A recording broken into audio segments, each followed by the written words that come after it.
Este é Jost Kobus. Ele é um alpinista alemão esperando alcançar o cume da Cordilheira Oeste do Monte Everest.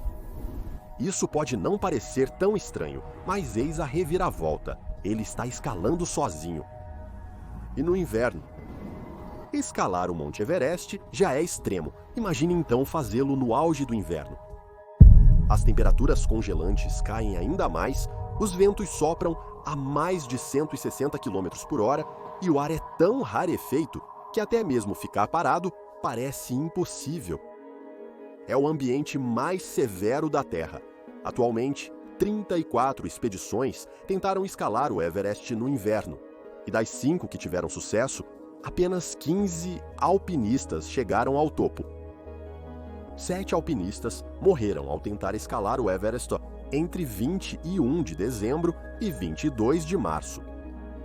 E ainda assim, uma ousada equipe de alpinistas decidiu enfrentar o desafio máximo, alcançar o cume do Everest durante sua estação mais brutal. Essa escalada geraria controvérsia por 2 anos e mudaria o Everest para sempre. Esta história tem de tudo: perigo, morte, ambição e um debate que abalou o mundo do alpinismo. Como sempre, recomenda-se a cautela do espectador. Quantas pessoas você estima que tentam escalar o Everest anualmente? O número é, na verdade, muito mais impressionante. Anualmente, na primavera, mais de 800 pessoas tentam chegar ao topo do Everest. Mas quando se trata de inverno, esse número cai perto de zero. Como você pode imaginar, este é um desafio difícil. Mas em 1980, um grupo de alpinistas poloneses decidiu enfrentar esses perigos de frente, e os perigos associados à escalada do Everest no inverno só os tornaram mais interessados.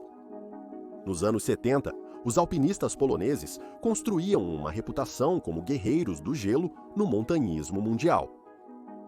Esse apelido foi dado aos seus alpinistas devido à habilidade e desejo de escalar montanhas mesmo em condições climáticas extremas. E qual melhor maneira de consolidar esse legado do que escalando o Everest em sua estação mais rigorosa? Porém, quando a equipe polonesa chegou ao acampamento base, já estava em desvantagem. Ao contrário da maioria das expedições que começam suas preparações semanas antes, os poloneses chegaram tarde devido a atrasos na obtenção de financiamento e permissões. Isso não foi apenas um pequeno contratempo. Significava que eles tinham apenas algumas semanas para se aclimatar, montar acampamentos e tentar o cume. Com cada dia perdido, eles tinham menos tempo para se preparar e ainda menos margem para erro. Contudo, a equipe não era de amadores. O líder da expedição, Andrzej Zawada, foi um pioneiro no montanhismo polonês. Em 1973, ele liderou a primeira tentativa de inverno em um pico de 26 mil pés, Lhotse. Embora essa expedição não tenha alcançado o cume, provou que as subidas de inverno no Himalaia eram possíveis. Zawada sabia que essa escalada os levaria aos limites, então montou a melhor equipe de 20 alpinistas da Polônia. Por exemplo, Krzysztof Wieliki, um dos alpinistas, já era conhecido por sua resistência e habilidade técnica. Essas qualidades o levariam a se tornar um dos maiores alpinistas de alta altitude da história. Leszek Tihý, outro guerreiro do gelo, que mais tarde acompanharia Krzysztof ao cume, era outro alpinista experiente que se provou nas escaladas mais difíceis, nas montanhas Tatra e Pamir. Alpinistas contaram com o apoio de 6 membros da equipe, acima do acampamento base e do Sherpa altamente qualificado Pemba Norbu, que ajudou a guiar o caminho. Cada pessoa tinha um papel, seja transportando suprimentos, fixando cordas ou procurando os caminhos mais seguros através do gelo e da neve. Eles iriam tentar o Everest pela Rota do Carvão Sul. Apesar de ser uma rota famosa para o cume, nunca tinha sido tentada no auge do inverno. Isso significava dias mais curtos, exposição constante a ventos perversos e uma ameaça sempre presente de congelamento e hipotermia. O cronograma era apertado. A permissão deles para escalar o Everest expiraria em 15 de fevereiro, deixando apenas poucas semanas para alcançar o topo. A equipe chegou ao acampamento base em 5 de janeiro de 1980, restando pouco mais de um mês para a tentativa completa. Para gravar, escalar no inverno era um território totalmente inexplorado. Ninguém sabia o que o clima iria lançar sobre eles, ou como a montanha reagiria às constantes tempestades. Cada decisão deles precisava considerar o desconhecido. Na primavera, o clima no Everest é mais estável, os dias são mais longos e outros alpinistas já criaram caminhos a seguir. Mas no inverno, nada disso existe. Os dias são curtos e as tempestades ferozes e imprevisíveis. As temperaturas podem cair para menos 49 graus Fahrenheit e os ventos são tão fortes que arrancam a neve das encostas, deixando o gelo escorregadio. É como encarar uma montanha totalmente diferente e bem mais arriscada. Seus desafios começaram ao pisar na montanha. Quando a equipe chegou ao acampamento base em 5 de janeiro de 1980, ficou claro que o Everest não facilitaria a escalada. Os ventos uivavam incessantemente, rasgando as tendas e obrigando os alpinistas a ancorar cada equipamento, para evitar que o vento os levasse. Mesmo com o melhor equipamento disponível na época, o frio se infiltrava em tudo, roupas, equipamentos e até nos seus ossos. O plano era simples. Primeiro, construir um acampamento base no pé da montanha. Dali subiriam mais, montando os acampamentos 1, 2 até o último, o acampamento 4, no South Col, a 26.100 pés. Esses acampamentos permitiriam à equipe descansar, estocar suprimentos e se adaptar às condições severas. Mas a realidade de construir esses acampamentos estava longe de ser simples. O acampamento 1, localizado a cerca de 20.000 pés, foi o primeiro passo. Foram dias transportando suprimentos e enfrentando ventos fortes para montá-lo, mesmo sabendo que as condições só piorariam conforme subissem. A pressão para estabelecer o acampamento 2 a 21.500 pés foi ainda mais difícil. Os alpinistas enfrentaram placas de gelo expostas, despojadas pelo vento implacável. Isso exigiu mais cordas e o dobro das precauções habituais para se mover com segurança. Montar o acampamento 2 parecia uma vitória, mas foi breve. Os ventos aumentaram e logo boa parte do acampamento foi destruída. As tendas rasgaram, perderam-se equipamentos e a equipe recuou para reconstruir. Foi então que eles começaram a ver o outro lado da montanha. A água é um problema desde o início. Os córregos glaciais, que seriam fontes confiáveis de água para os alpinistas, estavam congelados.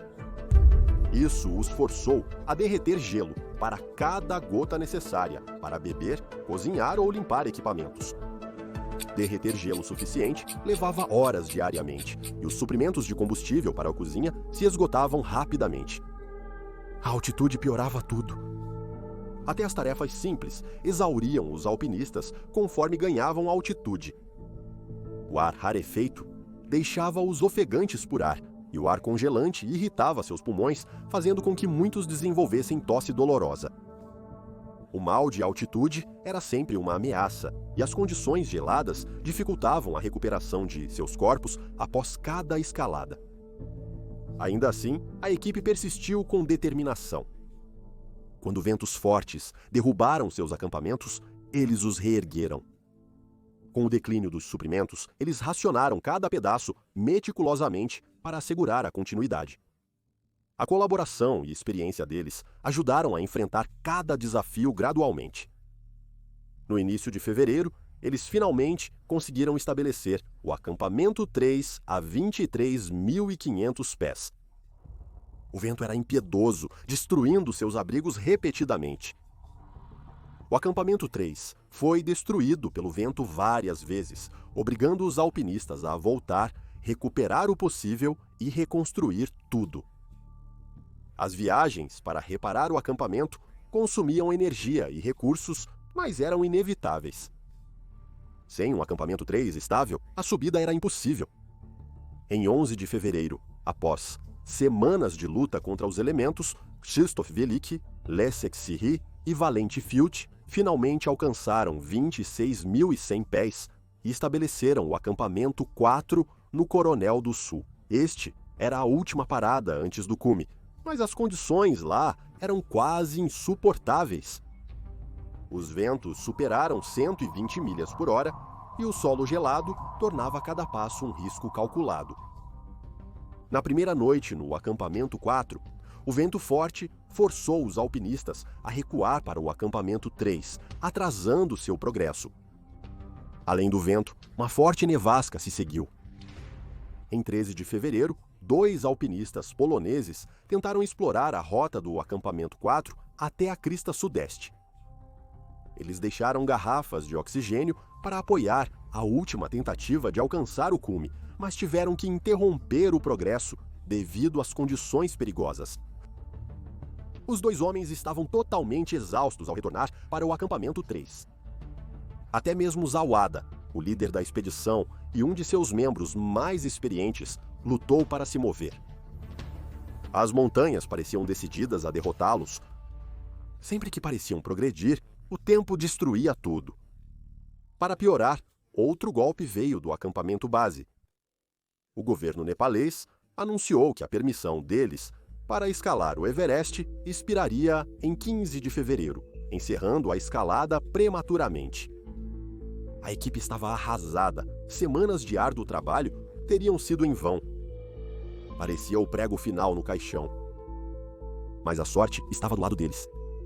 Um oficial polonês em Katmandu interveio no último momento e conseguiu estender a permissão por 2 dias, dando aos alpinistas até 17 de fevereiro para fazerem sua tentativa final. Os alpinistas tinham 2 dias para fazer história. Era uma chance pequena, mas suficiente para eles. Não havia tempo a perder. O plano era escalar do acampamento 4 a 26.100 pés ao longo da crista sudeste até o cume. Depois de semanas enfrentando ventos implacáveis, frio intenso e contratempos quase constantes, essa era a oportunidade de fazer história. Mas entre eles e a glória estava a escalada mais perigosa de suas vidas. Em 16 de fevereiro, com o prazo se aproximando e o tempo finalmente mostrando sinais de melhora, Krzysztof Wielki e Leszek Sirri se prepararam para a investida ao cume. Os 2 alpinistas provaram-se repetidas vezes durante a expedição, suportando condições que levaram outros ao limite. Eles foram escolhidos por sua habilidade técnica, resistência e foco inabalável. Essas eram qualidades que eles precisariam em abundância para alcançar o topo. Os 2 alpinistas partiram antes do amanhecer. Eles levaram apenas o que precisavam: oxigênio suplementar para o ar rarefeito, machados de gelo e crampons para o terreno traiçoeiro e uma bandeira polonesa e nepalesa para plantar no cume. O progresso foi lento. Eles precisavam pausar frequentemente para recuperar o fôlego e racionar o oxigênio para o trecho final. A crista sudeste testou seu equilíbrio e determinação com trechos perigosos que não permitiam erros. Algumas seções eram tão estreitas que um movimento em falso poderia ser fatal. Em ambos os lados da crista, eles viam vales profundos se estendendo por milhares de pés abaixo, adentrando o Himalaia. A crista parecia comandar em uma corda bamba na beira do mundo, com o vento frio empurrando contra eles a cada passo. Apesar das condições punitivas, Wielki e Sirri continuaram.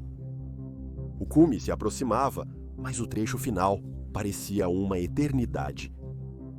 O ritmo deles diminuiu para um rastejar, cada passo exigindo um esforço imenso. Apesar do frio intenso entorpecendo mãos e pés, eles prosseguiram, cientes de que estavam prestes a fazer história. Será que eles sabiam que a controvérsia e o debate que enfrentariam teriam feito diferença naquela batalha mental e física exaustiva? Finalmente, às 2h30 da tarde, após horas de escalada, em algumas das condições mais severas imagináveis, eles pisaram no cume. Naquele momento, a dor e o esgotamento desapareceram ao fundo. Eles haviam conseguido. Eles estavam no ponto mais alto da Terra, 29.032 pés, acima do nível do mar, em pleno inverno. A vista era de tirar o fôlego. Um vasto oceano de picos nevados se estendia até onde a vista alcançava. O céu era de um azul profundo e infinito, tão límpido que quase parecia irreal. O vento era congelante e alto, mas eles mal o notaram naquele momento de vitória. Cada dor em seus membros congelados, cada grama de fadiga, valia a pena. Eles se olharam, compartilhando um olhar de puro alívio e orgulho. Eles superaram os desafios da montanha e saíram vitoriosos. O Everest, em sua estação mais rigorosa, não os venceu. Do cume, eles transmitiram para a base. Velitsky lembrou-se vivamente do momento. Minhas primeiras palavras foram: "Olá, Andrei, você sabe onde estamos?" O líder no acampamento base, ansioso por notícias, mal respondeu antes das vozes triunfantes dos alpinistas ecoarem. No topo do Everest, a alegria em suas vozes era nítida. "Estávamos tão felizes por termos conseguido", disse Velitsky mais tarde em uma entrevista. "Estávamos lá representando toda a equipe. Todos se empenharam ao máximo." Apesar das condições punitivas no cume, a dupla passou 40 minutos no topo, o que é uma duração quase inimaginável em condições tão severas. Alpinistas normalmente permanecem no topo por poucos minutos, devido aos riscos extremos. Nessas altitudes, o ar tem apenas 1/3 do oxigênio necessário ao corpo. Então, cada minuto que você permanece aumenta o risco de problemas graves como congelamento ou doença de altitude. Temperaturas congelantes podem fazer a pele exposta congelar em segundos. E quanto mais tempo você fica, mais difícil é para alguns alpinistas se moverem novamente. Mas não para Velitsky e Chirri. Eles plantaram as bandeiras da Polônia e do Nepal no cume. Por um breve momento, eles se permitiram sentir a magnitude do que haviam feito. Eles não só conquistaram o Everest, mas na estação mais desafiadora da montanha. Mas mesmo estando no topo do mundo, havia pouco tempo para comemorar. Sabiam que subir era só metade da luta. A descida os aguardava e seria tão implacável quanto. A descida era tão perigosa quanto a escalada ao cume. Velitsky e Chirri decidiram tomar um caminho diferente na descida, um que estava mais abrigado do vento. A rota era íngreme e gelada, mas oferecia alguma proteção contra as rajadas congelantes que drenaram suas forças na subida. Eles sabiam que descer rapidamente era crucial. Muitos alpinistas morreram após alcançar o cume do Everest, incapazes de sobreviver à descida. No caminho de volta, depararam-se com algo que os parou em suas trilhas. Era o corpo de uma mulher sentada verticalmente, com cabelo congelado e rígido, e seu equipamento de escalada ainda em seu lugar. Era como se ela tivesse apenas parado para descansar, mas nunca mais se moveria. A visão arrepiou Velitsky e Chirri, não só pelo frio, mas pela realidade do que o Everest poderia fazer. Inicialmente, eles não a reconheceram. Ao observarem melhor, notaram resquícios de um antigo acampamento próximo, com tecidos rasgados e objetos abandonados. Posteriormente, descobriram que era Hanna Laura Schmatz, uma alpinista alemã que alcançou o cume no outono de 1979. Ela havia chegado ao topo, mas, na descida, a montanha tirou sua vida. Ela não estava escalando no inverno, mas mesmo em melhores condições, o Everest provou ser demais. Ela morreu na mesma tentativa que o alpinista americano Ray Jeanette, cujo corpo jamais foi achado. Vê-la lá os abalou muito. Não era a primeira vez que viam a morte em uma montanha, mas encontrá-la assim, congelada no tempo, era diferente. Era um lembrete aterrorizante da implacabilidade da montanha. Isso nos motivou a descer o mais rápido possível, disse Chirri posteriormente. Eles sabiam que qualquer atraso poderia ser desastroso. A visão permaneceu com eles enquanto continuavam sua descida. Durante os poucos dias do ataque ao cume, trocamos talvez 5 frases, lembrou Thierry. O corpo congelado e os vestígios de seu trágico fim reforçaram sua determinação. Sobrevivência. Além disso, as condições extremas impediam qualquer conversa. Eles se concentraram totalmente em cada passo, navegando com cuidado pelas encostas geladas e cumes expostos. O objetivo deles era simples: alcançar a segurança antes que a montanha os reivindicasse também. Após o que pareceu uma eternidade, Velitsky e Thierry finalmente alcançaram a segurança do acampamento base. Toda a equipe os recebeu com aplausos e alívio. Eles não apenas sobreviveram, mas foram os primeiros a alcançar o cume do Everest no auge do inverno e retornar com vida. A notícia de sua conquista se espalhou velozmente, primeiro pelo Nepal e depois mundialmente. Esta escalada mudou o Everest para sempre, provando que ele poderia ser escalado durante sua estação mais rigorosa, redefinindo os limites da resistência e resiliência humana.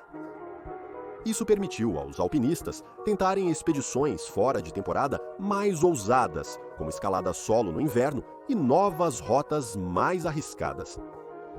Para os poloneses, sua conquista transcendeu uma vitória no montanhismo. No fim dos anos 70, a Polônia enfrentava turbulências políticas e econômicas sob o regime comunista. O país estava ansioso por algo para celebrar, algo para lembrar o mundo da força e resiliência polonesa.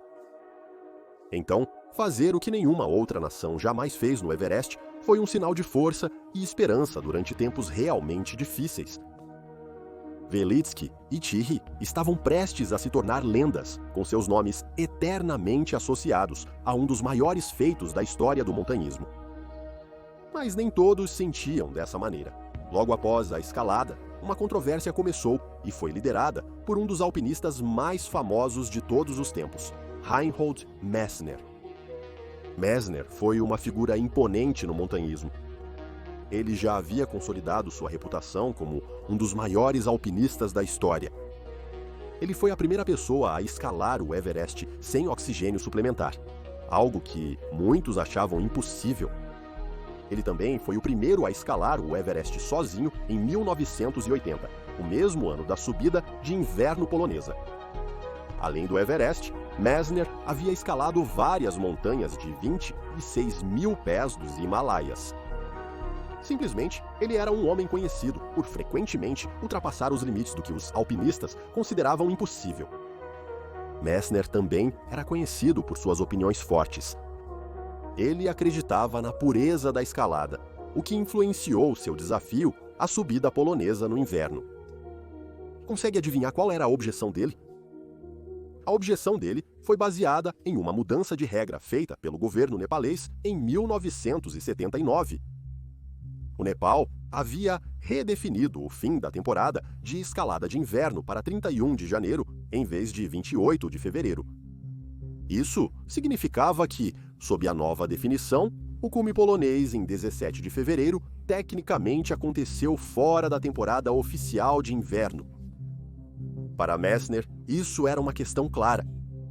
A escalada, embora notável, não poderia ser considerada a primeira verdadeira subida de inverno, se não ocorresse no período definido como tal.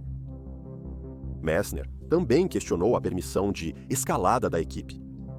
A permissão original deles expiraria no dia 15 de fevereiro, mas uma extensão de última hora deu-lhes 2 dias extras, permitindo que chegassem ao cume no dia 17 de fevereiro. Embora a extensão fosse legal, Messner viu isso como uma flexibilização das regras e chamou a escalada de ilegal. As palavras de Messner tinham peso. Como um dos alpinistas mais respeitados da história, sua opinião era levada a sério no mundo do alpinismo. Por 2 anos, ele não reconheceu a escalada como uma ascensão de inverno autêntica, gerando uma grande divisão na comunidade de escalada. Você acha que regras e tecnicidades devem ter mais peso do que a pura dificuldade e espírito da escalada? Compartilhe sua opinião nos comentários. Certamente, nem todos concordaram com Messner. Uma das vozes mais fortes em defesa dos alpinistas poloneses veio de Elizabeth Hawley. Hawley era muito respeitada pelos montanhistas por seus registros detalhados de escaladas no Himalaia. Como jornalista, ela passou décadas entrevistando alpinistas e acompanhando expedições com uma precisão incomparável. Os alpinistas brincavam que, se a Hawley não registrasse seu cume, ele não aconteceu. Hawley descartou as alegações de Messner, chamando-as de excessivamente técnicas. "Eu não estou entre esses discutidores", disse ela. Para ela, as condições extremas que Krzysztof Wielki e Leszek Sirri enfrentaram no Everest em fevereiro, com temperaturas congelantes, vento de furacão e neve pesada, deixaram claro que esta foi uma verdadeira escalada de inverno. A data não alterou o fato de que a escalada deles foi uma das mais desafiadoras já realizadas. O Ministério do Turismo do Nepal apoiou a visão dela. 2 anos após a subida, eles finalmente emitiram um certificado oficial reconhecendo a expedição polonesa como a primeira subida de inverno ao Everest, encerrando o debate formal. Até mesmo Messner, relutantemente, acabou aceitando o sucesso deles. Porém, a polêmica deixou sua marca, suscitando questões sobre como os feitos no montanhismo são avaliados. É sobre seguir regras estritas? Ou é sobre o espírito e o desafio da escalada? Para a equipe polonesa, a resposta era clara. Eles superaram condições extremas no Everest, sabendo que a escalada provaria a determinação humana. E eles estavam certos. Desde aquela escalada histórica, o inverno no Everest permaneceu um desafio quase impossível. Das 34 expedições que tentaram chegar ao cume durante a estação mais rigorosa, a maioria falhou. 7 alpinistas morreram na tentativa. Uma das tentativas mais famosas após a equipe polonesa foi de Yasuo Kato, um alpinista japonês conhecido por sua audácia e determinação. Em 1982, Yasuo já era uma figura bem conhecida no mundo do alpinismo. Ele realizou façanhas incríveis, como abrir uma nova rota na face norte do Eiger, na Europa, e atingir o cume do Everest 2 vezes, partindo do Nepal e do Tibete. Quando Yasuo chegou ao acampamento base do Everest, em dezembro de 1982, seu objetivo era escalar a montanha sozinho no inverno. Ele trouxe 8 alpinistas para montar os acampamentos, mas a tentativa de atingir o cume seria apenas dele. Ele e o planejaram seguir a rota da crista sudeste, e ao contrário de algumas tentativas anteriores, eles usaram um oxigênio suplementar. Diferente dos polos, o clima os favoreceu e a equipe avançou velozmente. As coisas começaram bem. Em 10 dias, a equipe montou o acampamento 2 a 21 mil pés. Apesar dos desafios do inverno, eles progrediam de forma impressionante. Até 22 de dezembro, Yasuo havia alcançado o South Col a 25.918 pés. Este é o último acampamento antes do cume. Yasuo planejou viajar até o cume sozinho e se tornar o primeiro a alcançar o topo do Monte Everest no inverno sozinho. Supostamente, haveria um breve momento em que as condições climáticas melhorariam. A Yasuo planejava usar essa janela a seu favor. Mas a 26.574 pés, Yasuo se viu enfrentando algo diferente. A melhora esperada por ele nunca chegou. Ventos fortes uivavam ao seu redor. Respirar era uma luta devido ao ar rarefeito que empurrava seu corpo ao limite. Yasuo parou para avaliar sua situação. Ele foi longe, mas as condições não o favoreciam. O risco de congelamento ou pior crescia a cada instante. Por experiência, Yasuo sabia que avançar nessas condições poderia significar não apenas falhar em alcançar o cume, mas também perder a vida. Com grande decepção, mas uma clara compreensão do perigo, Yasuo tomou a difícil decisão de recuar. Sua primeira tentativa foi frustrante. Mas Yasuo não desistiu. Apenas 5 dias depois, em 27 de dezembro, ele tentou novamente com seu colega de equipe, Toshiaki Kobayashi. Os dois alpinistas saíram do acampamento 4 de manhã cedo. Juntos, eles escalaram nos ventos gelados, avançando constantemente. No meio da tarde, Yasuo alcançou o cume sul, a apenas algumas centenas de pés abaixo do topo. Kobayashi, exausto e sofrendo de congelamento, não conseguia ir mais longe. Ele encorajou Yasuo a prosseguir. Yasuo subiu a montanha sozinho, enfrentando o ar rarefeito e o frio intenso. E às 1h50 da tarde, Yasuo finalmente realizou seu sonho. Ele foi o primeiro a escalar o Everest sozinho no inverno, chegando ao cume. Foi uma conquista incrível, mas o perigo não havia acabado. Depois de alcançar o cume, Yasuo e Kobayashi iniciaram a descida. No caminho de volta, eles se encontraram em sérios problemas. Eles estavam sem oxigênio, as temperaturas caíam rapidamente e a noite se aproximava. O frio era insuportável, impedindo-os de retornar ao acampamento 4. Sem escolha, eles pararam e montaram acampamento em uma crista exposta, esperando sobreviver à noite e continuar pela manhã. Seus equipamentos resistiam mal às condições brutais. Gelo havia se formado em seus rostos e os dois homens estavam exaustos. A barraca que eles carregavam mal os protegia da tempestade. Apesar disso, eles rapidamente a ancoraram e escaparam do frio. Dentro da barraca, as coisas não eram muito melhores. Eles não tinham mais oxigênio, então respirar era uma luta constante. Apesar do cansaço, precisavam manter-se vigilantes. Adormecer poderia significar nunca mais acordar. Seus corpos, já famintos de oxigênio, mal funcionavam naquele ponto. O sono reduziria ainda mais seus sistemas e a ingestão de oxigênio a níveis perigosos. As temperaturas congelantes também não ajudavam. Parar de se mover ou baixar a guarda poderia causar hipotermia rapidamente. Ficar acordado era a única chance de sobrevivência deles. A tempestade lá fora era impiedosa. O vento uivava e sacudia a barraca, ameaçando rasgá-la. Apesar disso, Yasuo permaneceu calmo, o que deu a Kobayashi alguma esperança. Ele já tinha passado por situações semelhantes antes, e sua confiança fez Kobayashi sentir que conseguiriam superar aquilo. Em um momento, Yasuo comunicou por rádio com seus colegas de equipe no acampamento 4, informando que eles estavam bem. Não, resgate não será necessário, ele disse. Não precisa enviá-los, estamos bem e temos um bom bivac. Ligo amanhã às 7. Boa noite. A voz dele estava firme. Ele acreditava que eles poderiam lidar com isso. A confiança dele vem de todas as experiências pelas quais passou anteriormente. Em 2 escaladas anteriores ao Everest, ele passou noites acima de 26.247 pés sem o equipamento adequado e conseguiu descer vivo. Ele acreditava ser mais forte, melhor preparado e pronto para enfrentar qualquer desafio da montanha.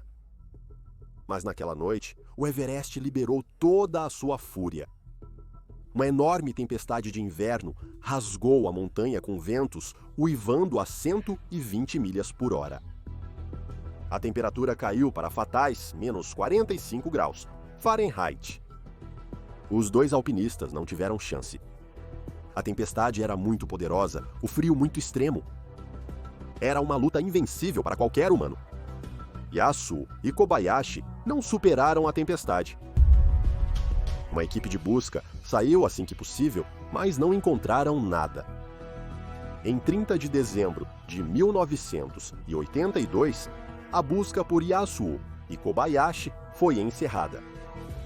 Seus corpos nunca foram recuperados. O Everest os engoliu por inteiro, adicionando seus nomes à longa lista daqueles que ousaram desafiá-lo e pagaram o preço final. Mas para escaladores do passado, como Yasuo, e futuros escaladores como Jost Kobus, o bem-sucedido cume de inverno polonês, mostrou não apenas os perigos extremos e a dificuldade incomparável das ascensões de inverno, mas também que o impossível é possível. Isso reforçou o Everest como um campo de provas global, onde cada ascensão contribui para a narrativa em evolução do que a humanidade pode alcançar diante das condições mais ferozes da natureza. Obrigado por assistir. Até a próxima. Seja audacioso e viva com coragem.